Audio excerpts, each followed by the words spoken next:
पुन्हा वाकड येथे आम्ही राहतो। काल आमच्याजवळ 30 तारीखला भरपूर पाऊस पडला, वारा पण भरपूर होता आणि पाऊस पण भरपूर पडला। पावसाळ्यात सीझनमध्ये सुद्धा एवढी मोठी सर पडत नाही, तेवढा पाऊस पडला इथे।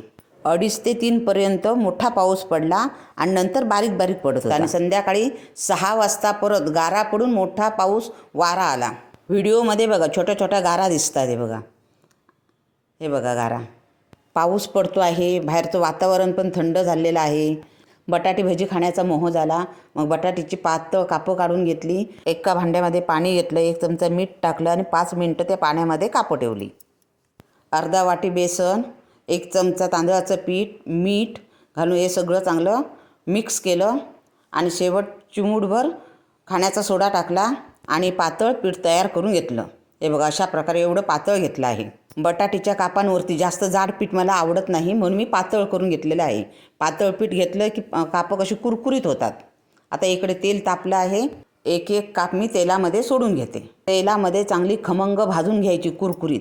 कापांचा कलर थोडासा लालसर व्हायला पाहिजे।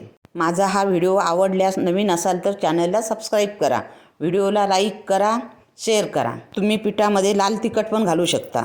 हा बघा आता थोडासा कलर बदललेला आहे कापांचा। आता भजी तयार झालेली आहेत, मी काढून घेते।